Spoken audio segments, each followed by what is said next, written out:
พี่น้องเขาจะซับแบบนี้นะเพื่อที่จะเอาไปปูพื้นมันนะถ้าเป็นรุ่นบางเนี่ยก็จะกะเอาแอบไปน้องแอบผาแบบนี้นะเขาตากแดดก่อนบ่จังปู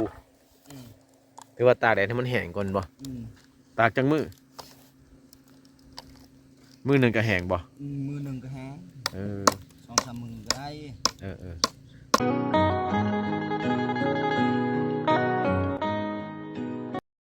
เอาสบายดีพี่น้องมื้อนี้ก็บ่สมบูรณ์ยังอยู่ที่ชนบทพี่น้องเอ้ยยังอยู่ที่หมู่บ้านวิวสวยๆวิวงามๆอากาศดีๆนะเป็นหมู่บ้านคือคล้ายแบบว่าบ้านในฝันของใครหลายๆคนที่ว่าอยากมีบ้านวิวสวยอากาศดีแบบนี้นะพี่น้องสำหรับการเดินทางเข้ามามื้อนี้นะก็ถือว่าเป็นมื้อที่3นะพี่น้องสำหรับมื้อที่3นี่ก็ยังเห็นอากาศครึมๆหนาวๆอยู่คือเก่าพี่น้องเอ้ยมื้อนี้อุณหภูมิแห้งนักกว่าเมื่อก่อนอีกพี่น้องมื้อนี้อุณหภูมิลดลง16องศาเซพี่น้องเอ้ยมื้อนี้บ่สมบูรณ์ก็เดินทางแบบเดินเดี่ยวพี่น้องบ่ได้ไปกับไผแล้วก็บ่ค่อยจะมีทีมงานนะพี่น้องเพราะว่าทีมงานก็เจ้าส่วนหลายก็เจ้าจะเป็นแบบมืออาชีพนะบ่สมบูรณ์ก็เดินทางสายเดียวเพราะว่าสปอนเซอร์บ่ค่อยมีสนับสนุนพี่น้องจังซั่นแหละจังแบบบุกบืนดุยเดี่ยวลุยเดี่ยวพี่น้องเดินสายแบบสายเดียวเลยพี่น้องมื้อนี้ก็มาเลาะเขตชนบทเอาวิวสวยๆให้พี่น้องได้เบิ่งสำหรับบ้านนี้ก็มีความเงียบสงัดเป็นพิเศษพี่น้องเอ้ยถือว่าอาจจะเป็นบ้านหรือว่าในฝันของใครหลายๆคนบางเถื่อผู้ที่เคยอยู่เมืองกรุงผู้ที่เคยอยู่เมืองใหญ่อาจจะออกอยากมาอยู่แบบหมู่บ้านแบบนี้มาอยู่กับธรรมชาติแบบนี้พี่น้องช่วงนี้ก็เป็นช่วงแรงๆเนี่ยพี่น้องมาเห็นชาวบ้านกระเจ้าแบบว่าอันนี้เพิ่นก็กล้าเกียมเสียเดือนใหม่ได้พี่น้องนี่ได้นี่เพิ่นเฮ็ดเสียเดือนใหม่มันก็เฮือนเก่าเพิ่นน่ะก็เพ่ๆล่ะพี่น้องสำหรับเครื่องที่เพิ่นกล้าเกียมก็ส่วนหลายก็เป็นเครื่องที่ว่าหามาจากธรรมชาติพี่น้องเอ้ยคือไม้ตัวนี้ก็เป็นไม้แกนหลอดนี่ไม้แกนหลอดส่วนหลายเป็นเสาไม้เป็นแกนเอาแต่แกนมันพี่น้องเอ้ยเอามาจากธรรมชาติมาจากไร่จากสวนนี่แหละเพิ่นจะนำมาเฮ็ดเฮือนสำหรับเฮือนที่จะเฮ็ดก็จะแบบนี้ล่ะพี่น้องแบบภูมิปัญญาของกระเจ้าเองนี่แหละพอเฮือนตัวนี้มันก็เพ่ๆแน่พี่น้องเอ้ยสำหรับการเฮ็ดส่วนหลายก็จะใช้ไม้พางนี่ตัดมาแล้วก็ซับตัวนี้ซับตัวปูนบ่โอ้หนาอีหลีไม้ตัวนี้เนาะเอามาแต่ใช้นี่แต่ปูตัวนี้บ่ทางหลังนี่บ่บ่พุ่นโอ้ยนี่โอ้ยสุดลายบ่ไม้อันนี้ลายเอ้ยอันนี้เป็นไม้หยังเขาเอิ้นไม้พางแม่นไม้พางแต่ไม้พางนี่ก็มีหลายรุ่นนะพี่น้องมีรุ่นหนารุ่นบางเด้อันนี้มันเป็นแบบไม้รุ่นหนาเนี่ยรุ่นหนานี่ก็จะซับแบบนี้พี่น้องก็จะซับแบบนี้นะเพื่อที่จะเอาไปปูพื้นมันนะถ้าเป็นรุ่นบางเนี่ยก็จะเอาแอบไว้น้องแอบผาแบบนี้นะการเห็ดก็ถือว่าเห็ดแบบเครื่องมือกับแบบประถมประธานนะพี่น้องบ่คอยได้ใส่ตะปูเลยเดือนกันนี่คันว่าแบบว่าประเภทเครื่องปูเครื่องยังก็เอาแบบนี้แหละไม้พางไม้นั่นนี่แหละเป็นแบบเครื่องธรรมชาติเป็นส่วนหลายมือหนึ่งได้จังอันจะซับมาได้บ่10 อัน10 เออ10 อันคาดว่า2-3 มื้อก็แล้วเนาะซับผักนี่เนาะซับผักปูนี่ประมาณ3 มื้อพี่น้องเอาซับนี่นะซับให้เป็นผักปูพื้นมันหลังจากซับปูพื้นแล้วก็ซับผ้าอีกนะไม้อันนี้พี่น้องไม้นี่เป็นไม้ที่ว่ามันเกิดเองอยู่ตามภูตามดงหรือว่าแคมห้วยแคมหองนะพี่น้องก็เจ้าบ่ได้ปลูกไม้ประเภทนี้หลายที่สุดในห้วยเขตนี้นะพี่น้องถือว่าไผอยากเฮ็ดเฮือนก็เจ้าก็จะเข้าป่าไปหาตัดไม้นะถ้าว่าเป็นผู้ที่ว่าครอบครัวฐานะดีเนี่ยน้อยหนึ่งก็จะระดมกันประเภทว่าพากันไปตัดแบกช่วยกันแล้วก็มาซับช่วยกันนะพี่น้องแต่ก็จะบ่เอาเงินเอาคำเนี่ยก็จะนิ่นประเภทของกินเป็นเหล่าเป็นยังนี่แหละเวลาวานกันมาเฮ็ดพี่น้องแต่ถ้าครอบครัวใดบ่ค่อยมีเงินก็ ก็ซับเองแบบนี้แหละพี่น้องแต่ว่าทุกๆคนเขตนี้ก็จะเป็นหมดนะประเภทซับภาคแบบนี้นะถ้าว่าสร้างครอบครัวมาหรือว่าผู้บ่าวก็เป็นคือกันพี่น้องเพราะว่าเขาเจ้าเคยเฮ็ดพ่อแม่เขาเจ้าเคยเฮ็ดพาเฮ็ดมาแต่น้อยๆพุ่นนะ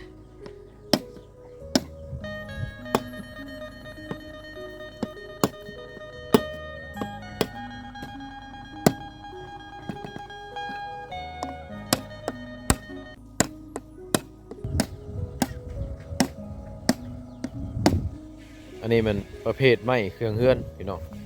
ไม้เครื่องเฮือนกับไม้ตัดเอามาแต่ภูอันต้นไม้ยาวๆนี่ก็เป็นไม้บงที่จะมาเฮ็ดแบบว่าเฮ็ดค้างเฮ็ดคือพวกมันนะพี่น้องหรือว่ามัดเป็นหาวผากะประมาณแบบนี้ล่ะนะ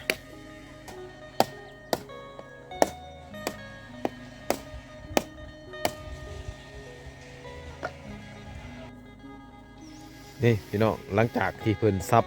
อ้อมเบิดแล้วก็เจ้าก็มาจีกออกมื้อนี้ได้พี่น้องเลยจีกออกแล้วก็ซับตื่มอีกหน่อยหนึงแล้วก็แบะออกแล้วก็เซาะมันออกนะพี่น้องเซาะมันอย่างเงี้ยเซาะกาบข้างในมันออกให้มันเกลี่ยงไอ้จังเอามาแบะไว้แล้วไม้เต็งพี่น้องเขาตากแดดก่อนบ่จังปู อืม หรือว่าตากแดดให้มันแห้งก่อนบ่ อืม ตากจังมือหนึงก็แห้งบ่ มือหนึ่งก็แห้ง เออ 2-3 มือก็ได้ เออแต่ว่าเขตนี่คือสิน่านแห้งเนี่ยพี่น้องเพราะว่ามันคึมตลอดมันบ่แดดคันถามมันแดดประมาณมือหนึ่งหรือว่าซาสุดก็2 มืออันคันคึมบ่นี่เนี่ยคือสิมันเป็นทิศพุ่นแหละมันจังสิแห้งนะพี่น้องก็เจ้าจังสิเอามาปูเฮือนได้นะการเฮ็ดนี่ก็ถ้าว่าผู้บ่ฮู้ซับก็มันอาจสิจิกเอาเลยได้พี่น้องมันสิบ่ต่อกันแบบนี้เด้อันนี้ก็เจ้าเคยเฮ็ดก็เจ้าเป็นเนี่ยเวลาเฮาแกะออกเฮาซับมันก็ยังจอดกันคือเก่าเนาะเป็นแผ่นแป้ๆนะพี่น้อง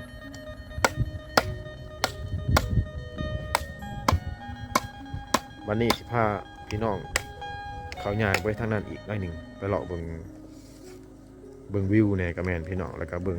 ธรรมชาติอีกเบิ่งเฮือนหลายๆหลังอีกพี่น้องเอ้ยจุดดีของชาวบ้านเขตนี้คือว่าดินพี่น้องกระเจ้าบริสุทธิ์ประเภทดินที่ว่าซ้ำสิปลูกเฮือนนี่ก็ขอกันซื่อๆก็ได้อันซ้ำว่า20เมตรหรือว่า50เมตรนี่พี่น้องแต่ถ้าว่าผู้ใดอยากได้เฮ็ดทำการผลิตกะคันดุแน่ก็ไปทางเอาแบบตีนภูตีนผาพุ่นน่ะเขตนั้นน่ะพี่น้องไปทางไปซับไปซาวแล้วก็สามารถจับจองเป็นเจ้าของได้อยู่ในบ้านนี่พี่น้องแต่ก่อนก็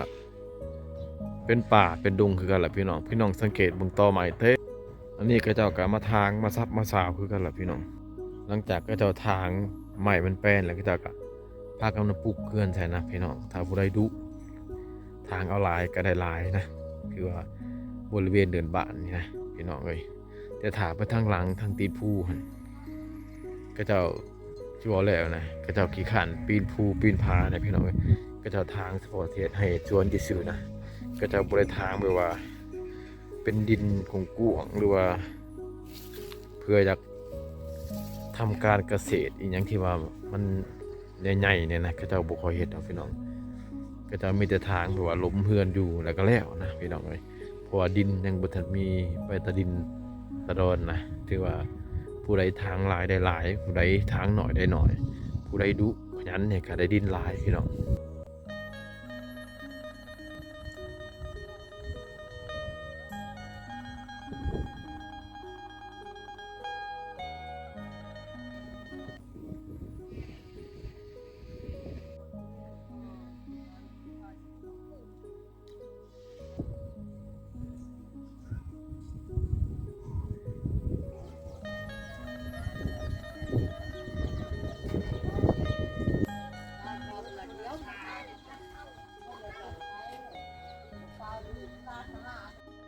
หลังจากเบิ่งด้านหลุมแล้วพี่น้องฮักก็มาเบิ่ง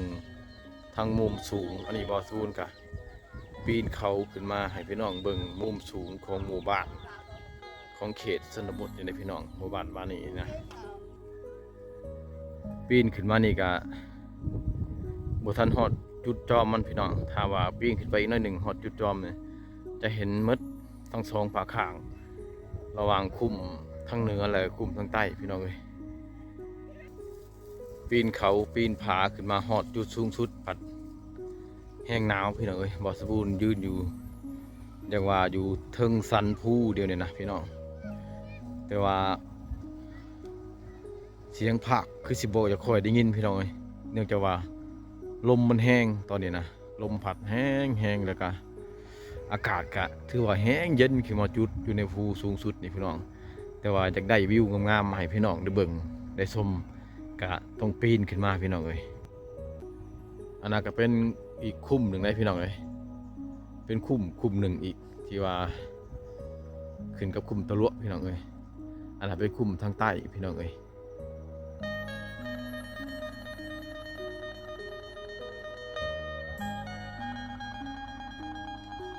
ตัดมาเบื้องนี้พี่น้องมาเบื้องนี้จะเป็นคุ้มเบื้องเหนือนะพี่น้องเนอะบ้านตัวนี้จะเป็นห้วยไหลผ่ากลางพี่น้อง